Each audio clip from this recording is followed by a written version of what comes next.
So, good afternoon, everybody. I'm not sure why we see Rule in the foreground. Anyway, let's start. Good afternoon, everybody. This is Paul van der Noord speaking, and the moderator of this afternoon. And the big question we're facing, is it feasible to reinstate the fiscal rules in Europe when their current suspension ends in 2023? Should the fiscal framework more broadly be reformed? Now, let me introduce to you the three speakers of today who will shed their light on those questions. First, Marco Butti is the Chief of Staff of the Commissioner for the Economy at the European Commission, and he was the Director General for Economic and Fiscal Affairs between 2008 and 2019. And I've had the privilege to be one of his advisors in that capacity, so this is definitely a special moment for me. Jean Pisani-Ferry is a well-known figure both in Europe and in France with a very long list of affiliations. He was involved in the preparation of President Macron's stint in office. And important for this event is that he has put forward reform proposals for the fiscal framework and rules that are central to the debate in Europe. And our third speaker is Roel Beetsma. He is the eminence grise of the macroeconomics of monetary union, playing leading roles both in the academic arena and the policy debate. And luckily for us, in his role of member of the European Fiscal Board, has put forward noticeable reform proposals for Europe's fiscal framework as well. Now, after the introductions by our three speakers, which will take up around, well, in the range of 10 to 15 minutes each, there will be a panel discussion in 3 rounds, each taking up about 15 minutes. And in the first round of the panel discussion, the speakers are invited to react to each other's proposals and suggestions and highlighting the pros and cons. And in the second round, the speakers are invited to cast their nets wider, discussing the possible links between their proposals and other emerging issues, such as, for instance, climate policy, European Green Deal, Next Generation EU, or the creation of Eurobonds. And I guess the list can be made a lot longer than that. And in the third round, the speakers are invited to respond to questions and comments by the audience. Now, the audience is invited to post their questions and comments on the facility all along the event, right from the start, and I will try to collect those questions and aim to submit them to the speakers at the appropriate time. We will end at 5:30. So let me stop here and give the floor to Marco. Marco, please go ahead.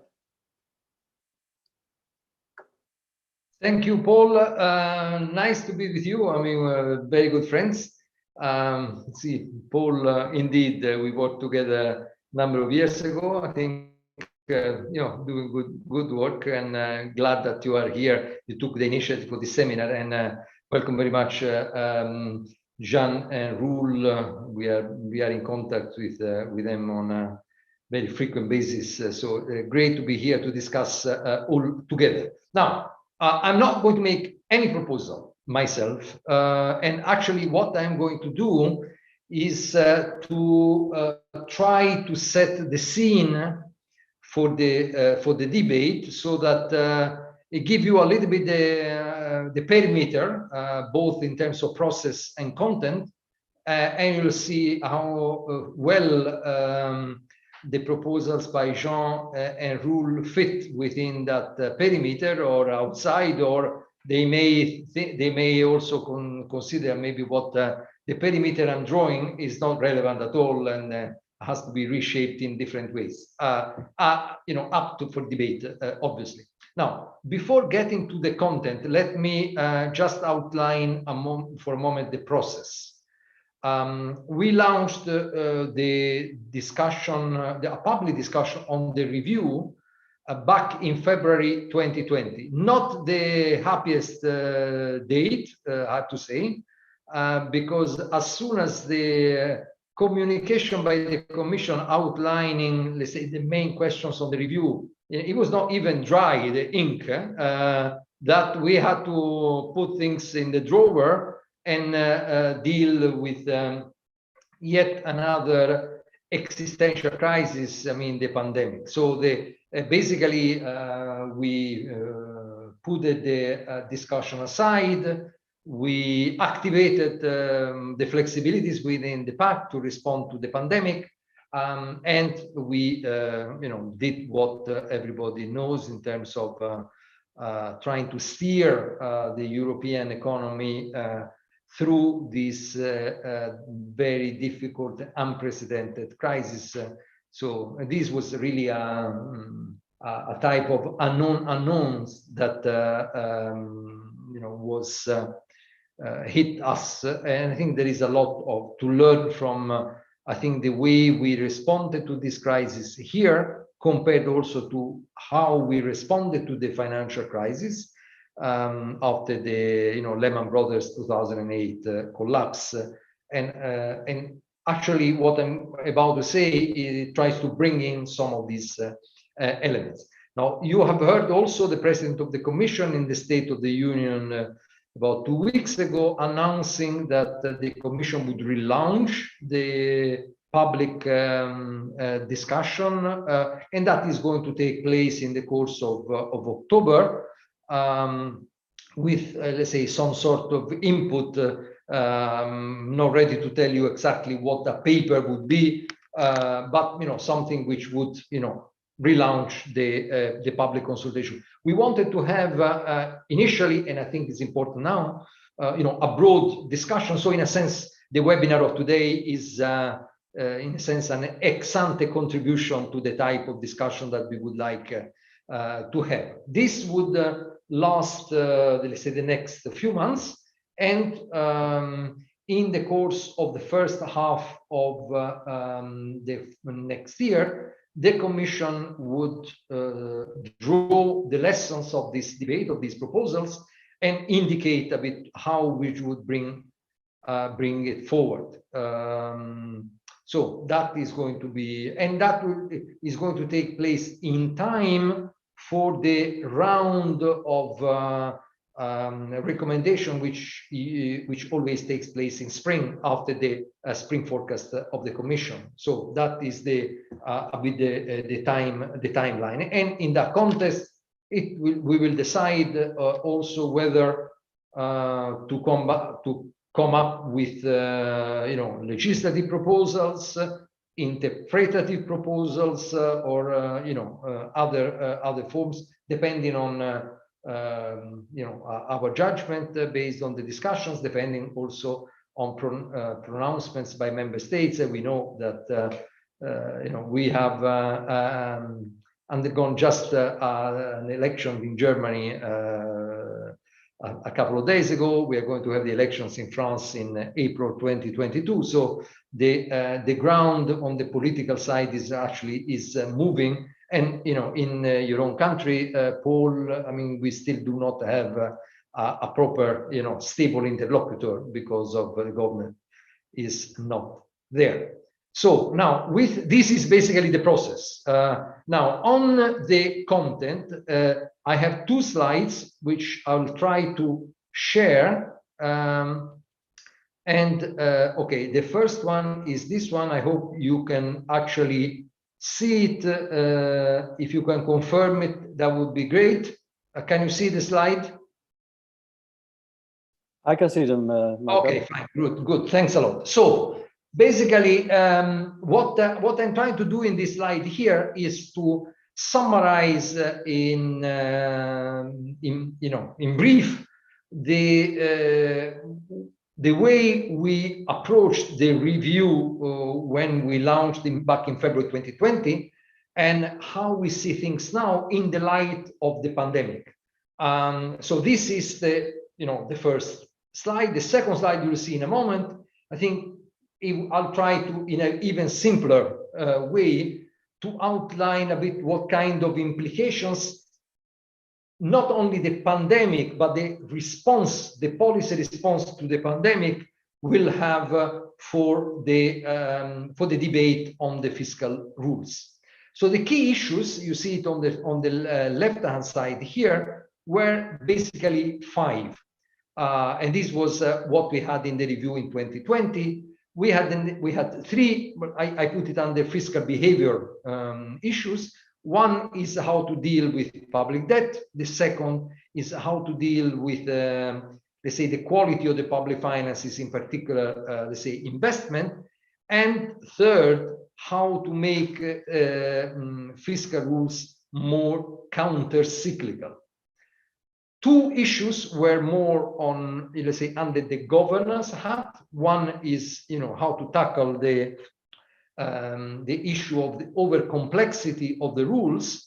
So how we can simplify the rules, and then how to increase more ownership, which is essential also to have a proper enforcement of the rules. So if you look at the middle column there, this is essentially in a snapshot what we said back in February 2020. So for high public debt, I think the assessment at the time is that the debt rule, which was introduced back as part of the six-pack, with the quantification of the a simple algorithm according to which debt should debt in excess of 60% should come down by 1/20, let's say, of the difference between the debt level and the 60%. Given the low level of inflation, low nominal GDP growth, etc., was considered to be very, very hard to meet, and potentially backfiring because of the excessive requests in terms of adjustment to meet that. So the issue of ensure a gradual, continuous debt reduction, but at a pace which would be, let's say, more feasible. The second one was on the quality of public finance. The question was how to favor a growth-friendly expenditure, notably green investment. So here essentially is the issue is to put the money where our mouth is. We want to change the growth model. We want to go greener. And so what kind of incentives you can have within the rules that we have to favor that. And on the counter-cyclical fiscal stance, we know since the very beginning the excessive deficit procedure on nominal value, so the 3% in particular, that you have an inner pro-cyclical bias in the rules. We thought that by focusing on structural, so cyclically adjusted variables, one could correct that, but we have seen actually that has not really worked. So the issue here is how to create more fiscal room in good times, and allowing flexibility in bad times. So that is essentially on the fiscal behavior. Then on the simplification issue, you can see here what I dubbed the curse of the complete contract. The point here is that the rules are not overly complex by chance. They are because of essentially lack of trust between countries and European institutions. So what is the complete contract? The complete contract is the attempt to actually codify in ever-increasing complex algorithms and rules, all the provisions because of fear of discretionary interpretation, essentially by the Commission and also by the Council. But we know as economists that complete contracts do not exist. That's why we have, I've dubbed that as a curse.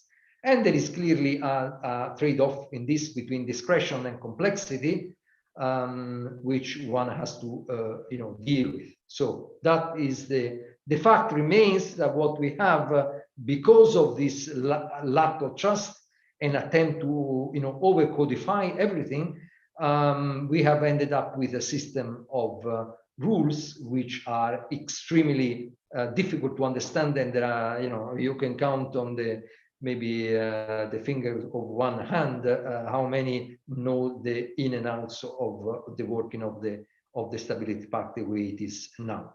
And then there is the issue of ownership and enforcement. I think the issue of sanctions, very difficult to apply sanctions to sovereign states. Greater ownership is important. And in this, very important is the strengthening on national fiscal frameworks, which I'm sure will come up when Jean and Roel will outline the proposals. This was a directive introduced as part of the six-pack, which created national independent fiscal councils. Just as a point of reference, the CPB in the Netherlands, which are important in order, let's say, to ensure better ownership at the national level. So it's not only Brussels finger pointing, but national institutions, independent institutions, also helping the governments to behave. Now, so this was what we had last year.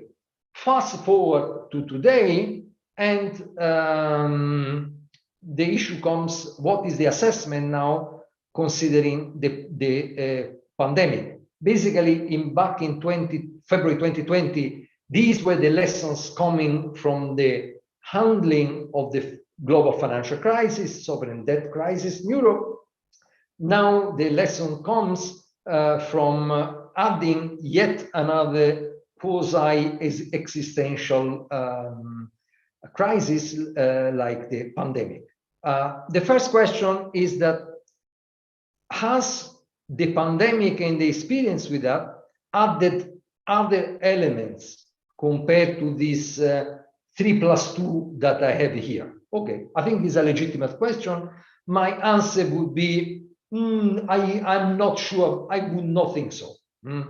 So I think the pandemic has sharpened, made more important some of these issues, but I do not think that it has changed the equation in a fundamental way on adding other variables. But it is, I think, up for discussion, and we can listen to the panelists and to the audience on this. Now, if we take the same 5 issues, then the issue of public debt, I think it has become more important than before. With the pandemic, we have added 15 percentage points of GDP, some in the case of 20 points. So we start from an even more differentiated and higher level of debt. So basically, some have said that Italy has become Greece, France has become Italy, and maybe to a certain extent, Germany has also approached France of before the pandemic crisis. So the issue here is the credibility of a path of reduction of the debt. I think is more urgent than before, and the question of a possibly differentiated path that is has been put on the table. So rather than something pret-a-porter, a rule which would imply tailor-made path. The second issue is the quality of public finance, green-friendly investment. Here we have the Recovery and Resilience Facility. I think with a 37% constraint or target on the green investment, 20% of the digital. I think this has helped to convey, to allocate more resources to that type of spending. So helps in the short term, but clearly not in the medium term, because the RRF is a long one-off, but is still one-off for the time being. So I would say overall, I think the priority compared to if you look at the little box is, I think, as the same as before. High, not clear that it has increased dramatically during the pandemic. And then we have the counter-cyclical fiscal stance. I think this is probably increased in importance. We have seen that you can have very large shocks. There is a policy mix issue with the ECB squeezed towards the effective lower bound. So it is largely recognized that fiscal policy must play a more important role and is actually the type of role, so anti-cyclical response to it, which was absent at the time of the Maastricht Constitution. The general escape clause, which we activated back in March, has proved very important. We have launched SURE, so the program for helping on the labor market side to stabilize short-term work. The RRF also, and the question is clearly helping to stabilize markets, and there are studies on this even before it is up and running, actually. So the determination of policy authorities to march together to have a common response has actually helped very much to stabilize the countries, clearly together with the PEP and the other actions of the ECB. But that we have definitely not seen, and this is a big plus, the financial fragmentation which haunted us during the financial crisis. So the issue here is whether this would lead to a need for consideration of a central fiscal capacity in the medium term. There are some proposals on the table already by the Commission. So that, I think, is something, it's a question mark at this, but will have to be discussed. I think overall, the issue of anti-cyclical rules has probably increased in importance. I think in terms of simplification, I think I put a plus here also. I mean, one of the problems with the current rules is that we are dealing basically with unobservable variables. So output gap, potential growth, semi-elasticities, structural balances, etc. They are not observable. So I think in all economic models make a lot of sense to cyclically adjust to compute structural balances. When you come to apply them, it has proved extremely tough. So think about the future. We basically do not know now, after the type of shocks that we have had, what potential growth is, what the output gap is. So I think the relying on unobservable variables is even more costly than in more normal times. And the question here is whether, given this uncertainty, one should not focus on gross errors as defined in the treaty, rather than on the fine-tuning that has been introduced by the Stability Pact first, and by all the refinements. So as the fine-tuning of the complete contract that I mentioned before. So overall, I put a plus. And I think here, the final point is on ownership and enforcement. I think this is particularly important, I think, to confirm that we stand by our set of rules.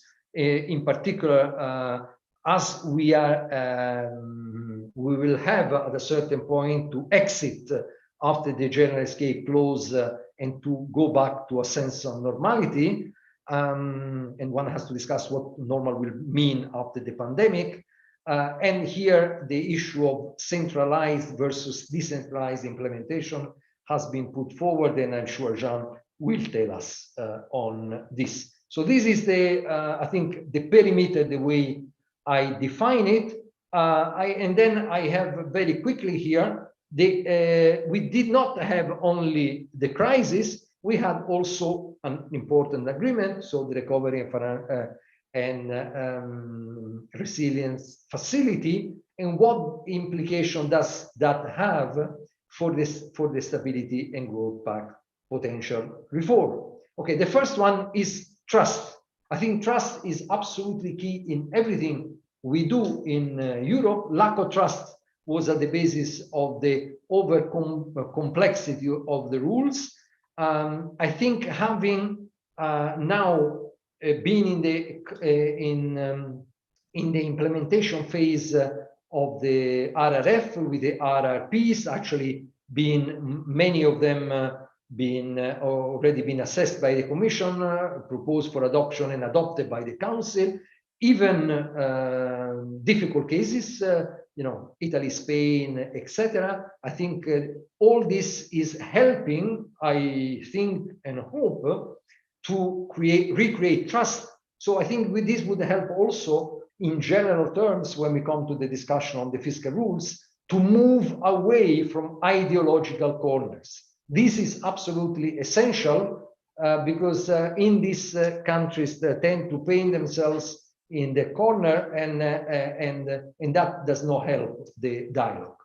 And I think what the RRF has also shown is the benefit of what I call here vertical coordination, which complements the horizontal coordination between countries, fiscal policies, with a vertical one of Next Generation EU and the RRF. So in a sense here, finding a horizontal coordination mode and a vertical one, I think is going to be an important debate looking forward. There's something which I think is not necessarily naturally there in the discussion on the pact, which looks more at rules at the national level. But if you take a policy mix perspective with the ECB squashed against the effective lower bound, I think the issue of a central fiscal capacity cannot be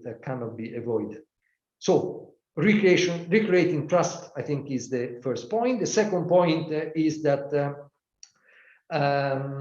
what we have had with the RRPs, so the recovery and resilience programs, we have checked the constraints on green investment. So the 37% plus, so many member states have actually allocated more than 37% minimum threshold to green spending. We have done that in a very credible way. The Council has adopted these programs. We have implemented the do no significant harm, which is the counterpart of the, let's say, good investment. So avoiding to do the wrong things from the point of view of the investment. We have also the taxonomy. We have the 30% green bonds and the guidelines for green bonds.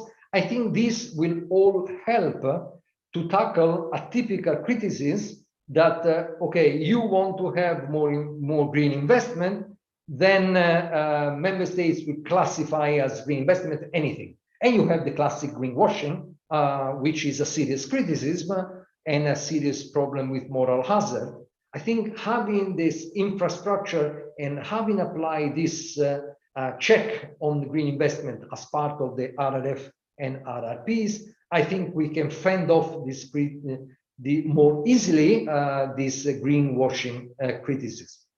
Finally, the third element is that we know that the RRPs are part of investment and reform.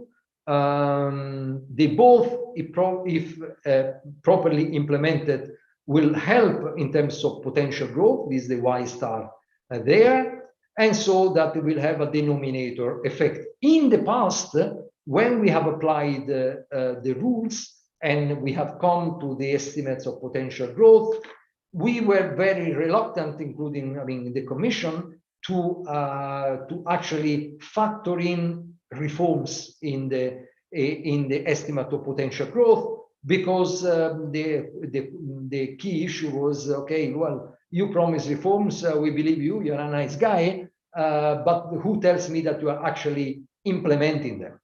Now we have a system of incentives, a part of the delivery milestones, targets as part of the RRPs. So we must be able to factor in potential growth. So the looking forward, a denominator effect, which would actually have an important impact on the output gap and the structural balance today. So I think this is, so in a sense, the second bullet here would qualify the numerator, and the third bullet here would qualify the denominator. So I think all this, my conclusion would be that we are, I think, now in a better position, I think, to talk in a more peaceful way, a less ideological, on reforms of the fiscal rules, and that as a precondition is a lower political discount rate of politicians. I think the kind of incentives that we have put in place as part of the RRPs, RRF, would hopefully, with the help of the Commission as well, would help to lower the political discount rate. Thank you. Thank you very much, Marco. Let's go on with John and keep pace. Thank you very much. So Jean, the floor is yours. Thank you, Paul. Let me start by saying how happy I am to be with you. I think we need to debate. We know that sensitivities about these issues are not the same in Amsterdam and in Paris, and perhaps in Brussels or in Rome or in Berlin. And I think we need to really have this debate. I mean, the fact that the Commission is putting forward a consultation document is very good, but we sort of need to raise to the challenge of having the type of debate we need in this moment. So thank you for organizing this panel. Now, what the nature of the debate? I mean, the title of this panel, Return to Normal, is a funny one, because normal times are probably a long way off. We had extraordinary times, and we have an extraordinary legacy that Marco emphasized. And the question is, what we should be doing in this type of situation. And I don't think the debate is about rules. I mean, it's not about the existence of rules. We need rules. And the question is whether the rules should be reformed or not, or so we should be in a way returning to normal, to the pre-existing rules.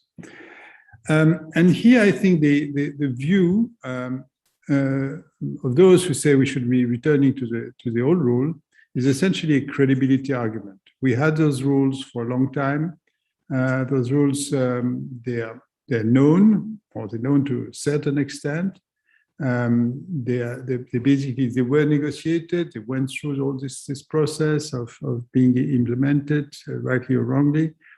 But they're there, and to substitute those rules with new rules, we would lose the credibility. And the opposite argument, which is the one I'm supporting, is that there's a question of the adequacy of the rule and the suitability to an extraordinary situation. The number of dimensions in which a situation has changed. One is obviously the level of debt, which makes a 60% target not applicable.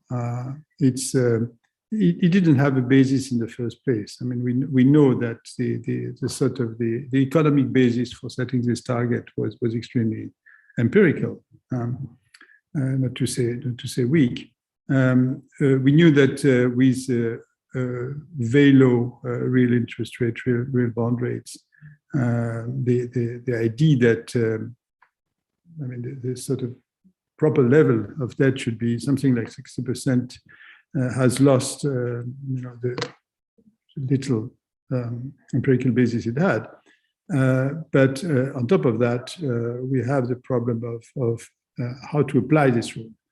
The 1/20th reduction per year of the gap between 60% and the actual level of debt is simply not applicable. So basically returning to the rules would mean immediately fudging them.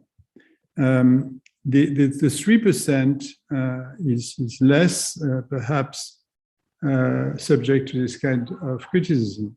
But the difficulty with the 3% is that it basically confuses the primary balance with the aggregate balance. So 3% can be relatively lax in good times if you inherit a period of very low interest rates, where essentially your debt service, your interest burden is virtually zero. So that means you can afford to have a 3% primary deficit, which is high.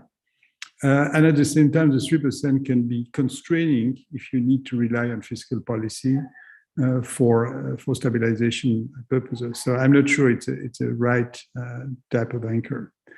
That relates to what Marco rightly said about the fact that we may be for an extended period in a situation where we have to rely more on fiscal policy, and this forces us to rethink the way we address the use of fiscal policy for stabilization purposes.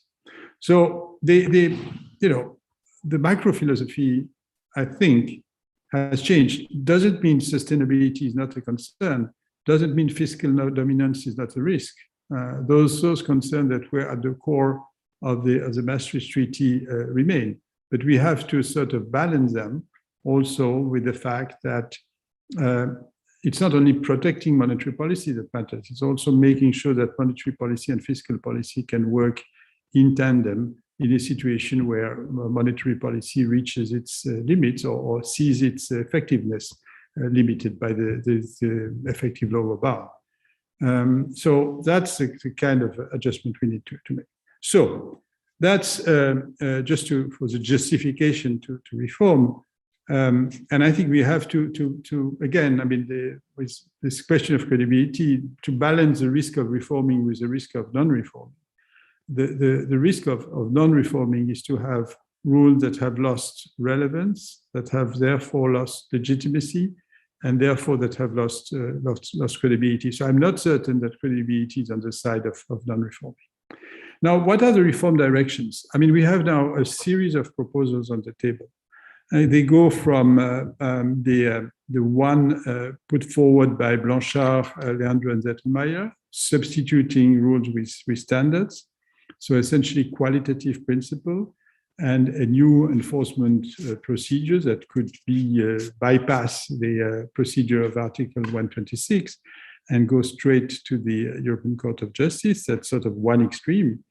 And the other extreme is excluding the do nothing, the possibility of finishing things by interpreting the rule as they exist and having implementation clauses that accommodate the situation.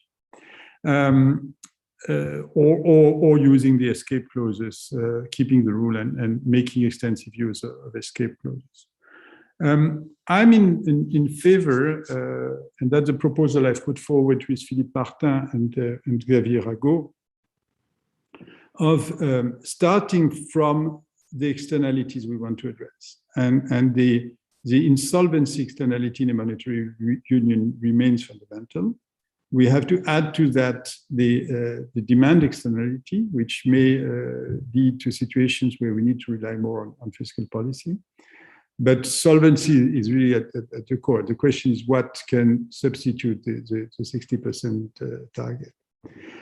We say that the treaty is fundamentally sound. The Article 126, avoidance of excessive deficit, Article 121 on the coordination of economic policy, those are sort of the basis on which we can build.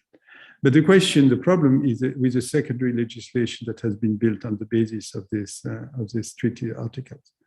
For the reason that Marco explained very well, lack of trust, the attempt to build a complete contract, the attempt to balance stabilization with solvency concerns, something has been created that has become unreliable in terms of the the fact that it's based on unobservable variables, and therefore has lost the simplicity that's required, and has lost the focus on gross errors that should really be the principle of those facts. So what do we propose? We propose to start from the fact that the appropriate debt target on sustainability concern has to be differentiated across countries. And it has to be differentiated for two reasons. One is that the R minus G has no reason to be the same for all countries. Growth rates are clearly different. Speaking of the country which the very high debt ratio, Italy, the problem of Italy for 20 years has been the lack of growth, has been that G has been basically zero. So the same interest rate is much more difficult same burden is much more difficult to balance in a situation where your growth rate is so low. Some other countries having higher growth rate, especially the new member states, obviously are in a different situation. So having the same debt target for all those countries does not make much sense. On top of that, you should add that the ability to register a primary surplus are not the same. I mean, it's a political economy variable, but empirically, we see that countries that have been able to record lasting primary surpluses are few, and some others find it much more difficult to record primary surpluses. Italy actually has had a record of recording primary surpluses that's much better than some other countries, including obviously mine.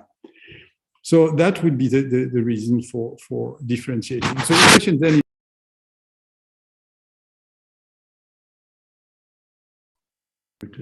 the question of how to differentiate is you need to define a procedure. You need to define sort of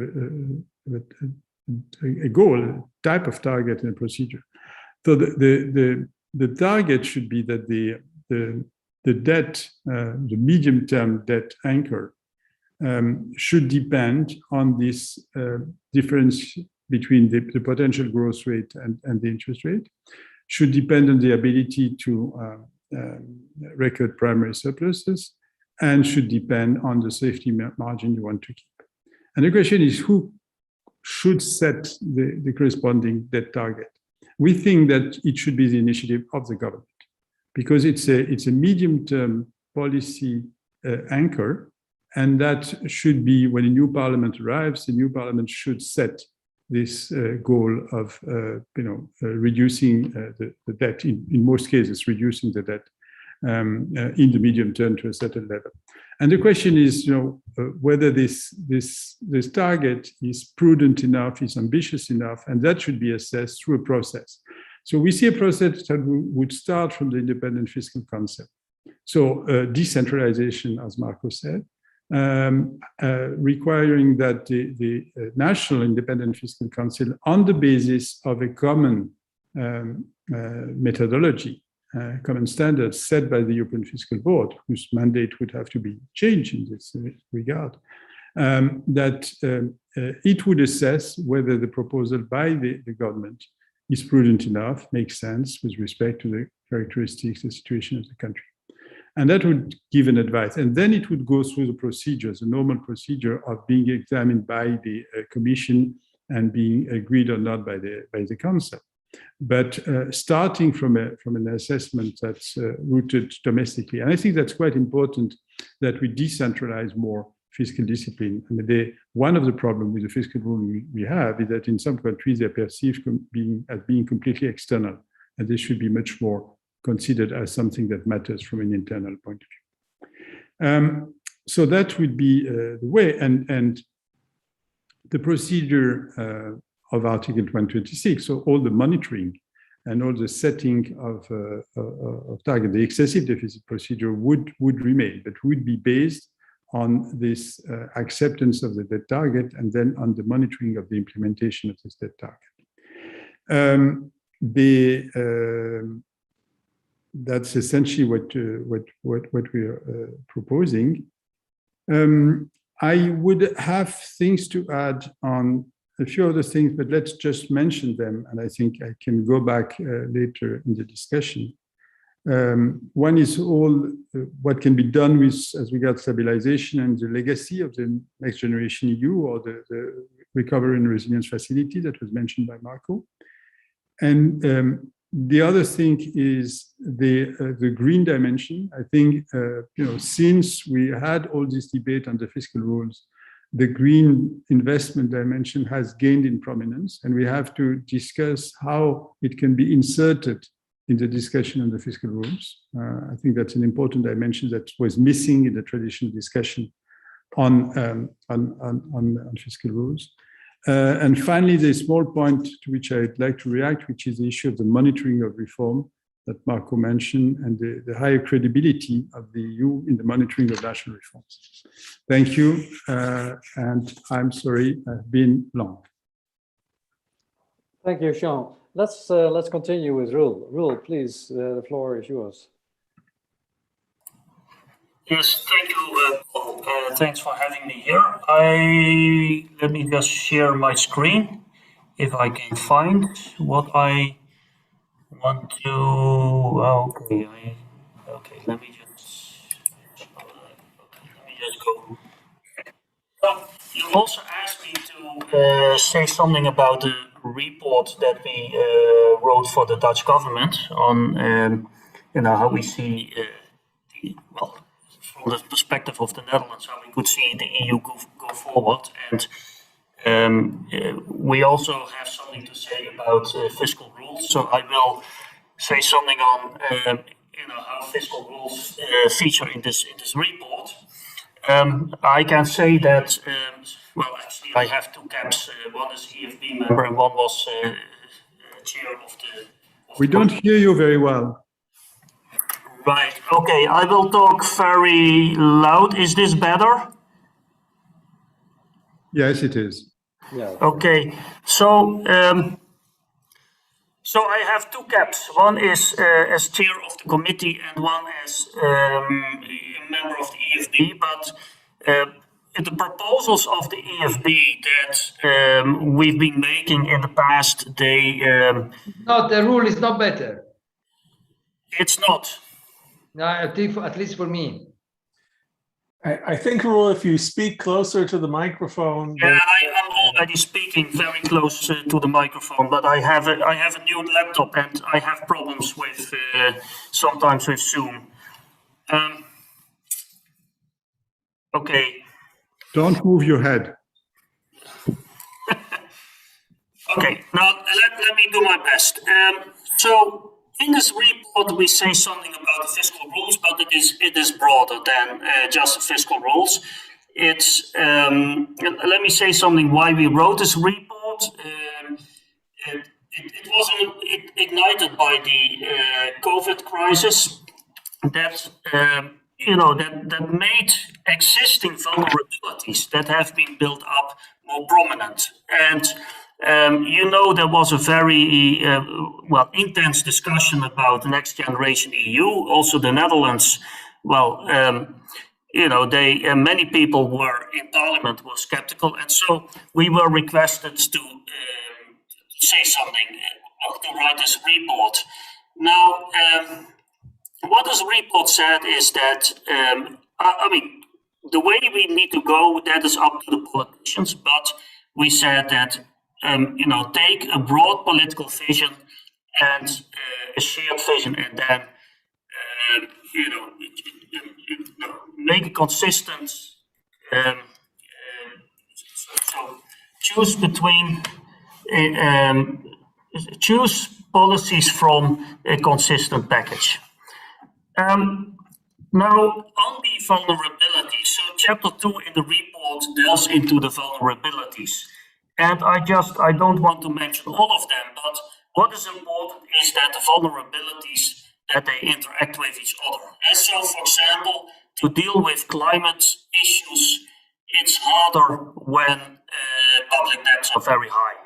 So if we look at the debts, so first the private debts are high. So we have, for example, the Netherlands, private debts So when we take households and non-financial companies together, we are talking about 250% of GDP. But that's a potential source of instability. When we look at public debt, then what we see, and I think this was also mentioned before, what we see is that we have, the countries that already had high public debts before the crisis, before the COVID crisis, actually they saw a bigger increase in the public debt than medium debt countries.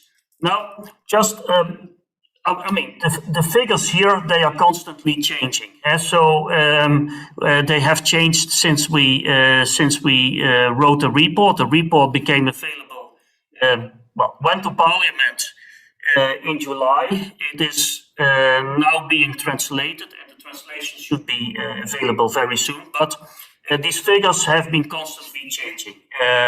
But I think the pattern is clear. The very high debt countries, they have seen the largest increase in the public debt.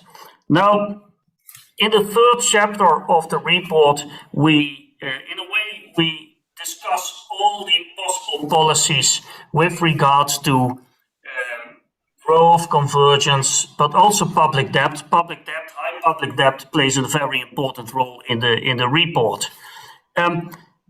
Then, in the end, at the end of the report, the final chapter, we look at the what we call coherent policy packages, and so it is what we call integration preferences on the side of the Dutch government or the next Dutch government. And so once we have a proper government, which and the choice of these packages.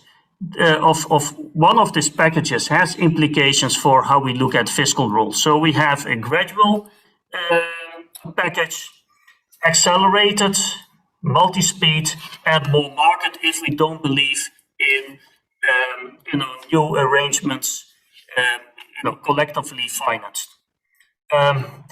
So I will not go into the details of the various packages. But let me say, let me say what we, and so then I go here. So what is the position of the fiscal rules in the packages? So in the gradual package, we go forward as we've been doing up to now. But of course, this is in a way risky because public debts of some countries are very high. So if we don't have any mechanisms, for example, for debt mutualization, or if we rely on gradual reduction in public debt, then of course there are risks. For example, if inflation goes up, the ECB has to raise the interest rate at some point, then this will be a problem. Now, under this gradual package, we discuss basically the proposals of the EFB. So, and I think that two important elements. One is that we would move away from the emphasis on the structural balance, which was mentioned before. It relies on unobservables, and move towards an expenditure rule. So as EFB, we've proposed to have expenditures move in line with potential output growth, with a correction for, to bring the debt down in the direction of a long-term anchor. Of course, this also relies to some extent on unobservables, because potential output growth is not directly observable, but the mismeasurement error in potential growth is probably a lot lower than in the output gap. We also discuss differentiation of debt path. I think here reality has overtaken us. So in the EFB reports, we did not mention it in the beginning, but I think in the latest reports we say, okay, we discussed the possibilities of a differentiated debt path. In particular, you would have maybe slower reduction of public debt for some countries. And crucial here for this to work is, of course, that there is a commitment to debt reduction. And so even if a country has a very high level of debt, if there is a credible commitment, then this has immediate implications, positive implications in the financial markets. We also discuss independent fiscal institutions, where we see a strengthening of these independent fiscal institutions, but I think one should also be careful not to rely too much on them, because they differ a lot across countries in terms of resources, in terms of their strength, etc. So, I mean, we are in favor of strengthening the independent institutions, but one cannot rely too much on that. Now, on the issue of budget rules, replacing the fiscal rules by fiscal standards, this was the proposal by Blanchard and co-authors, also briefly mentioned so far. This is under all packages that we propose, this is a regret. We believe that numerical fiscal rules will remain necessary. And so, well, let me stop here and get back to Paul. Thank you. Thank you very much, Roel. I think it would be good if the three of you could go into a discussion, and there's a few takeaways I would like to highlight, which are by no means meant to be exhaustive. Well, first of all, what I get from Marco, which I found striking and something that I think is very important, is that the fact that we now have this resolution and resilience facility, which implies a lot of transfers from the north to the south, so to speak, sort of buys a future commitment to the rules, if you see what I mean.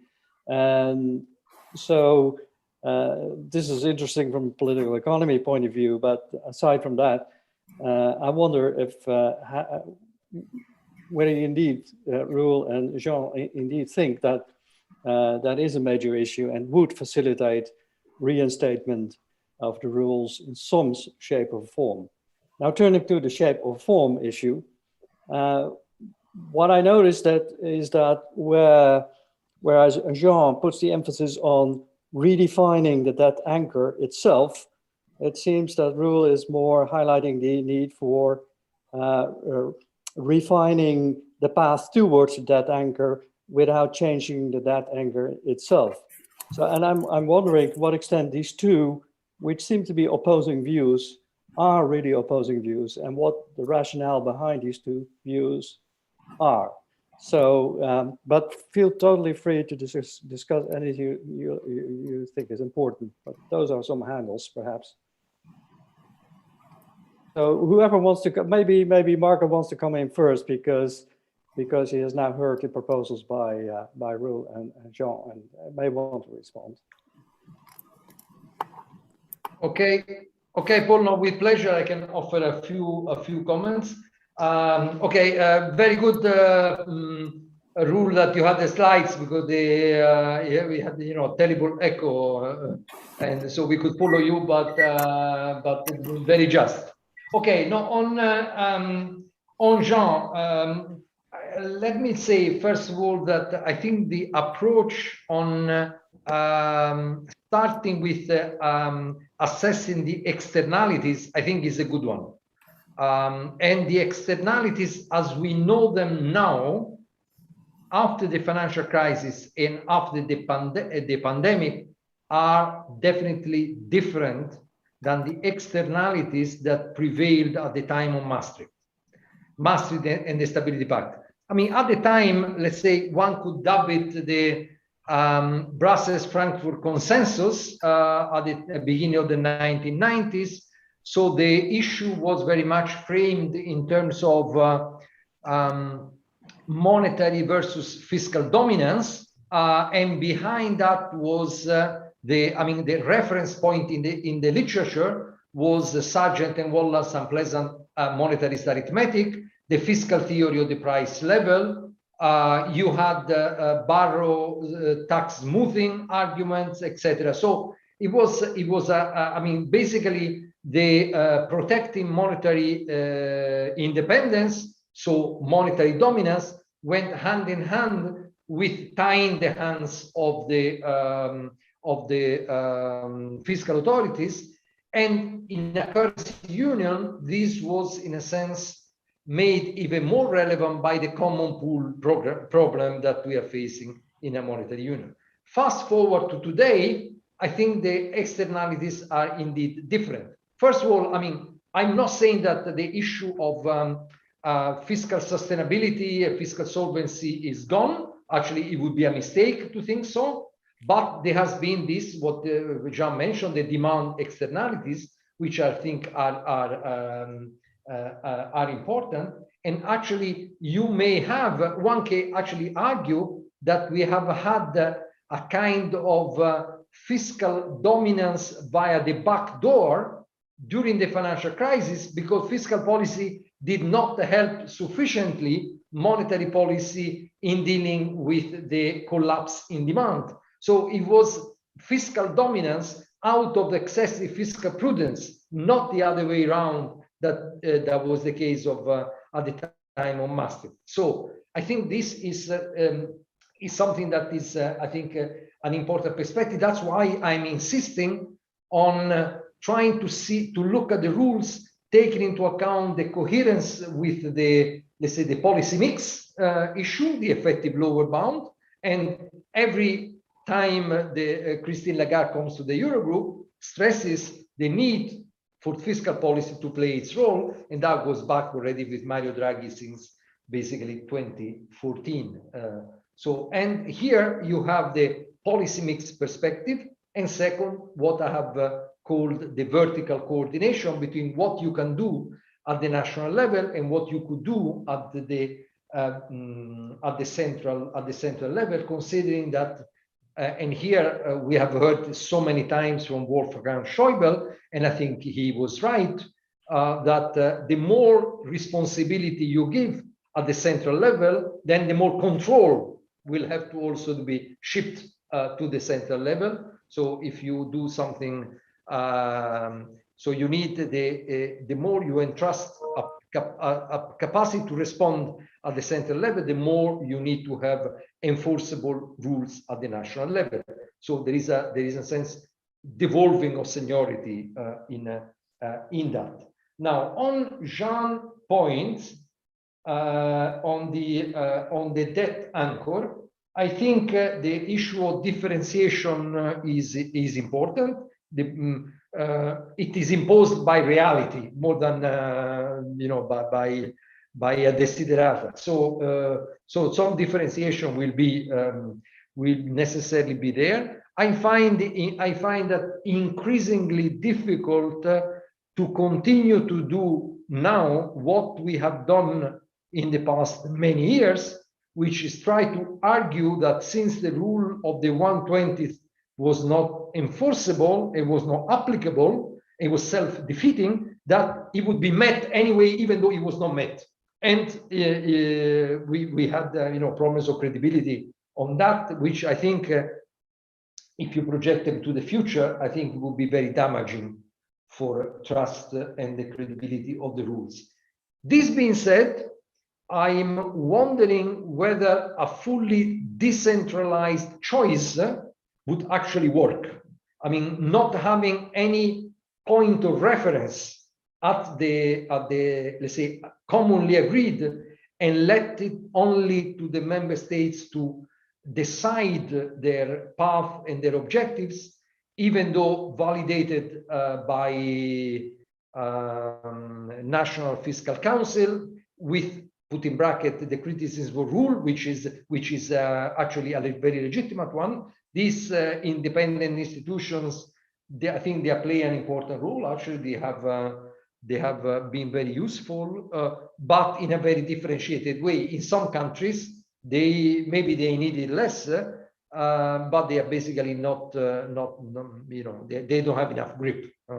So can you reform them to make them absolutely, you know, watertight? I have a bit of doubt on that, and charging them with too much responsibility may be counterproductive. So how I put it as a question, how to marry the more decentralized path with some sort of more central check, which does not rely only with applying debt sustainability analysis. I think is an important question. On rules point is okay, move away from the structural balance to the to an expenditure rule. Here again, you can have an expenditure rule based on a decentralized or more centralized debt anchor. So that is the expenditure rule is more an instrument to achieve a goal, and the goal may be defined in a different way. I think I have 2 points on this. Okay, one is that it is true that it is more robust than the structural balance in terms of the estimates, but you need to have an estimate of potential growth anyway. You do not need an output gap, but potential growth, yes. And here, the point I made in my introduction, which is the forward-looking element of, let's say, incorporating reforms rather than having only a backward-looking perspective on potential growth, I think is important. Also because I mean, we have 2 major crises. So if you take the past 10 years, you get very blurred results. So how you incorporate the structural reforms and make it forward-looking is one element. The other element is that, like it or not, the structural balance is in the German constitution. Germany took the rules very seriously, and they enshrine not only the concept of structural balance, but also a number in the constitution, so the 0.35%. So Germany, very precise, double digit on an unobservable variable. And so somehow I think I would agree that we have to overcome the problems, the strictness and the uncertainties on structural balances, given their unobservable nature and all the volatility that we know about, uncertain measures and so on and so forth. But we will need to do it in a way that is, allows to buy in by everybody, including by Germany with the present constitution, which one may, I don't know if they find an agreement to change that, maybe one could have some doubts. So I think that is maybe a consideration that I would put on the table. Thanks. Thank you, Marco. Before Jean and will come in, let me put one related issue on the table. Stepping back a little bit, suppose it's now the 1st of January 2023, and there has been a lot of debate going on about the new rules, but that debate hasn't reached a conclusion, let alone a political decision. What are you going to do? Will then automatically the old rules kick in again? And if so, isn't it that even harder to change them? And would it make sense to make the exit from the escape clause conditional on having agreed on a new set of rules? In other words, the old rules will never be reinstated, but rather the escape clause would stay in place until new rules are agreed. This question was put forward by Jonathan, so I'm grateful to him for this question. Shall I take this question? It seems to be yeah, addressed. why not? Yes, go ahead. Okay, right. So I think first of all, we have indicated what are the parameters for the overcoming, repealing the general escape clause, which is an assessment on a broad set of indicators, but essentially based in the first place on going back to the level of GDP of pre-crisis. And we have announced that the general escape clause will be in force throughout 2022. So I am expecting that unless and God forbid there will be another shock, the general escape clause would go for 2023. So it means that we will need back when we come to spring 2022, come up with let's say orientations for the budgets for 2023, which would be let's say not rely on the general escape clause. This is the first part. The second part is that does it mean that we go back simpliciter to the previous rules? And the answer is not necessarily. I think here we will need to see what the how the debate will evolve. We are going to come up in the first half of 2022 with let's say a communication which would draw the lessons from the discussions, and there also we would give in there the main takeaway from the point of view of the Commission. So should we qualify, review the debt rule? How do we factor in green growth considerations, and so on and so forth? What I have outlined in my initial slide and beyond. So that is what we are going to do, and I guess we are going to start implementing the rules according to those orientations there.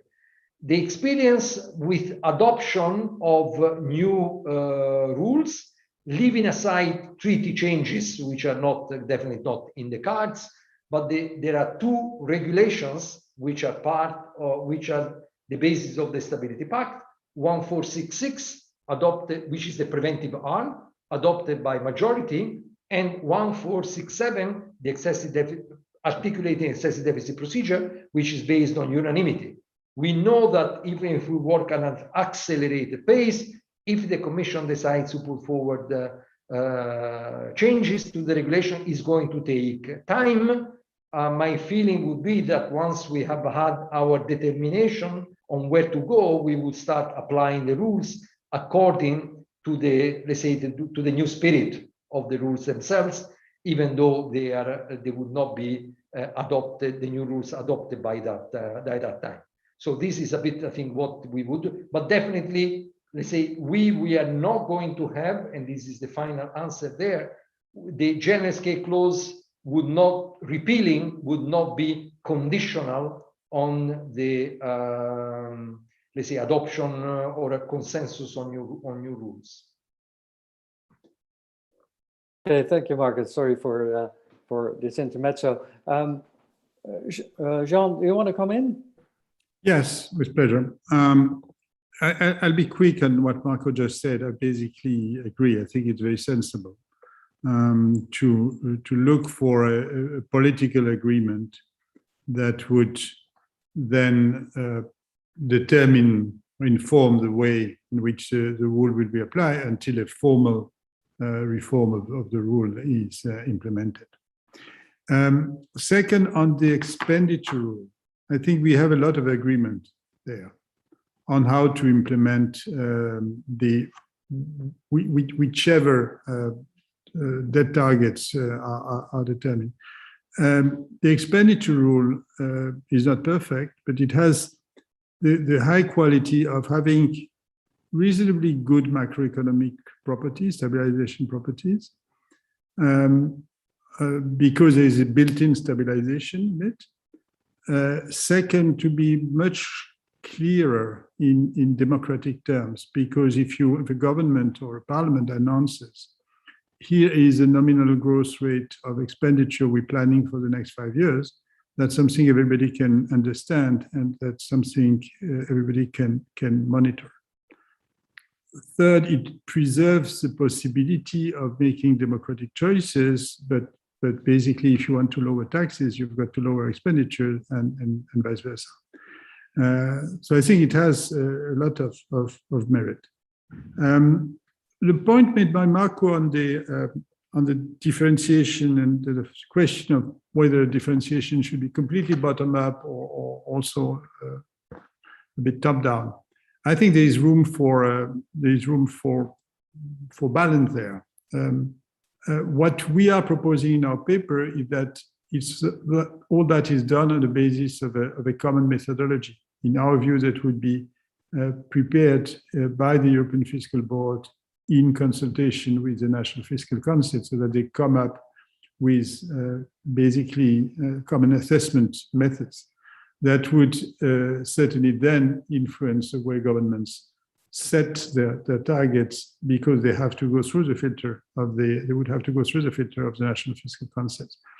So I think there would be also a sort of top-down element in making sure that those targets are consistent with this general appreciation of the sustainability concept. On the reason why the situation has changed, it goes beyond what Marco said when he said, we have a different philosophy. I think the risk of fiscal dominance remains. So Sergeant Wallace is not gone. What's gone, in my view, is a dismissive view of fiscal policy. I mean, at the beginning of monetary union, that the view was that fiscal policy was unnecessary because largely monetary policy would do the job, and that national fiscal expansion was essentially beggar's neighbor, because there was a view that the pool of saving was limited, and therefore by engineering a fiscal expansion, you would draw on the pool of saving and lead to an increased interest rate that would penalize your partners. So with open capital movements, this is not true anymore, and we're seeing that on a daily basis. A few words, if I can, on the RRF, and then on the green dimension, which I mentioned. On the RRF, this is a major innovation for a series of reasons. The notion that there is a common responsibility for responding to this crisis. This is a legacy that will remain. That in certain circumstances it goes beyond what you can do at national level, and there is a common responsibility. The fact that there are transfers and the fact that there is monitoring because as a counterpart to the transfers. Now, I think it will take time before we can assess really what the legacy of the RF is. It's still in an early stage of implementation, and clearly the test will be how successful it is. So I think it's a relatively good start, and especially a very good start that Italy has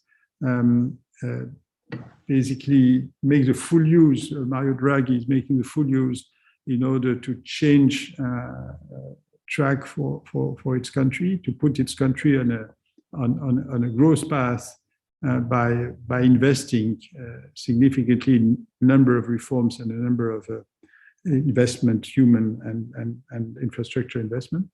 But time will tell if it works, and time will tell if the monitoring is effective. So in the meantime, I think we can benefit from the RRF as it is a medium-term policy, but it's not going immediately to affect the way we think about the future policy system. Finally, on the green dimension, this is a sort of blind spot of what we've been discussing so far. it cannot remain a blind spot, because we're seeing that public investment into the transformation of the economy is something like between half a percentage point and a full percentage point of GDP. So this is macro significant. And this does not include the need for offsetting transfers for social categories deeply affected by either the rise of carbon price or the regulatory equivalent. So you have to change your heating system, or you have to change your car. And no doubt governments will have to help low-income households to cope with that. So this means that it's fiscally material. Now, what should we say there? I mean, in terms of sustainability, there's no reason to have a particular treatment for a green debt as opposed to a standard debt. I mean, a debt is a debt, right? So the sustainability requirement remains. Within the sustainability space, there can be political economy reasons to say that part of the burden of financing the accelerated transition can be shifted to future generation. There is probably a limit to what we can impose to the current generation, a political limit. And probably, if you see that this limit is reached, and you put yourself in a situation of in the mind of the future generation, they would prefer climate action with a little more debt than no climate action and a lower debt. So I think subject to the sustainability constraint, we have to sort of carve out something for the green investment. It's not easy because it further complicates the debate we're having. And it's not easy because in pure public finance terms, you would prefer to say, let's separate completely this issue of sustainability from the question of climate. Let's do whatever investment that's socially, whose social return exceeds the interest rate, and let's finance it in the way it should be financed, considering the overall fiscal requirements. But that's probably politically not possible. Thank you, Jean. Maybe Roel wants to come in now. Yeah, so I changed laptops. Is this better? Yes. A lot better. Okay, good. Glad that it's solved for now. So thanks. A couple of points. The issue was raised on differentiating debt ceilings. And I think that, so in our EFB reports, I think at some point we mentioned the possibility of having different debt ceilings, or say maybe if in the very long run have the same ceiling, but then in the medium run to have differentiation of debt ceilings. In principle, there is no reason why countries should have the same debt ceiling, because they face different time profile of cost of climate, cost of aging, etc. So we discussed the idea, but it would also probably mean that you would have to change the annex of the treaty, which would of course be a difficult process. So the question is whether this would then undermine the credibility of the rules. So I think, and I think I agree with Jean, that economically you would want to differentiate debt ceilings, and in addition you would want to probably differentiate the the speed of adjustment towards the debt ceilings. Now, I think a differentiation of the debt ceilings would only be kind of feasible if we strengthen the independent fiscal institutions. As I was saying, I think that there's quite a long way to go, but if you want to have a credible system with differentiated debt ceilings, then I think you have to have stronger independent fiscal institutions that can assess what would be an appropriate ceiling and what would be an appropriate time path for costs and revenues, taxes, and so I think that is one. Then on the issue of when the general escape clause is repealed, that would be most likely the 1st of January 2023.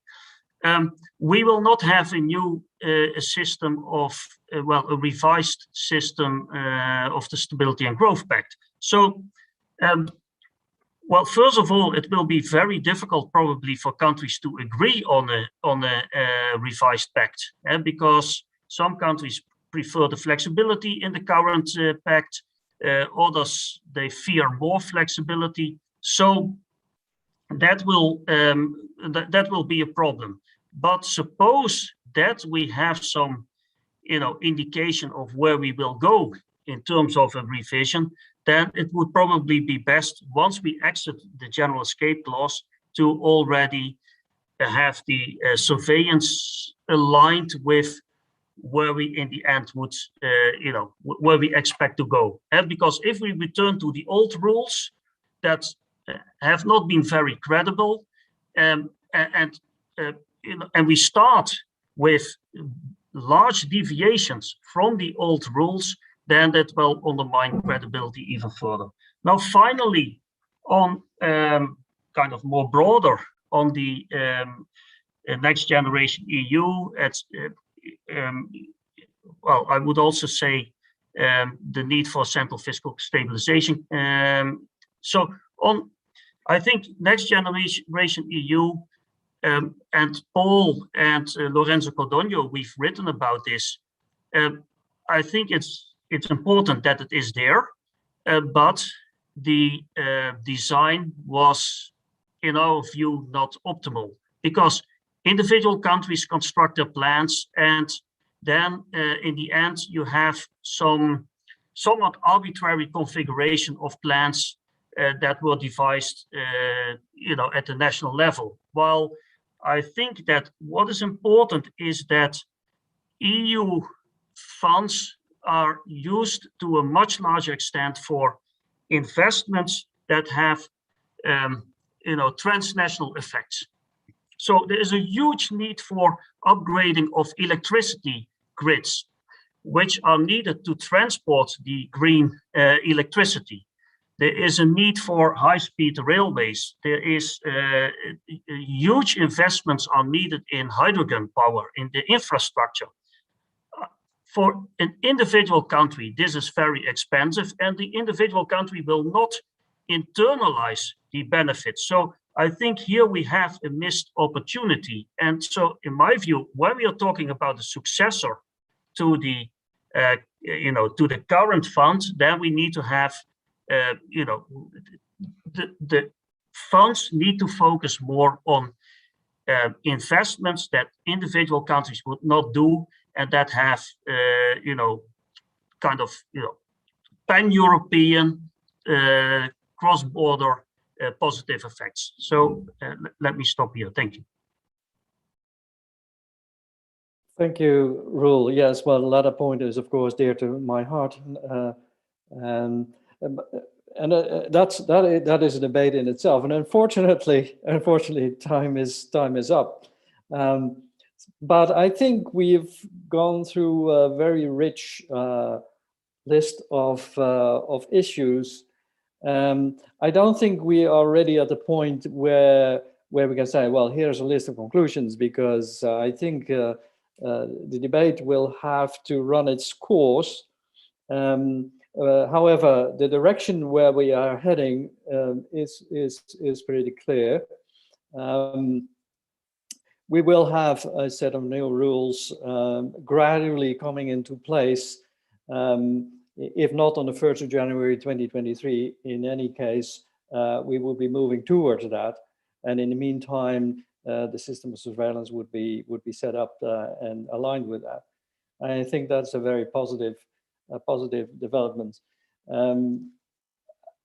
we seem to be heading also to more emphasis on the debt criterion as opposed to the deficit criterion, which I think from a sustainability point of view is an important development. There seems to be appetite at various levels for more move towards supranational budgetary or fiscal capacity. And I think Next Generation EU may be a first step towards that new facility. So also that is a very good development. So I think we can end with an optimistic note that things are clearly moving, and not least thanks to the participants in the debate like yourself. Let me stop here. Thank you for your participation, and hope to see you another time. Thank you very much. Thank you.